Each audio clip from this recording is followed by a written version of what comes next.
అందరికీ తెలిసాక పెళ్ళంటూ కుదిరాక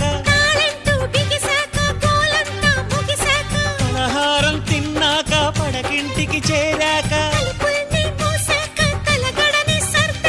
బెడ్లైతే ఆర్పాక వడ్డాణం విప్పాక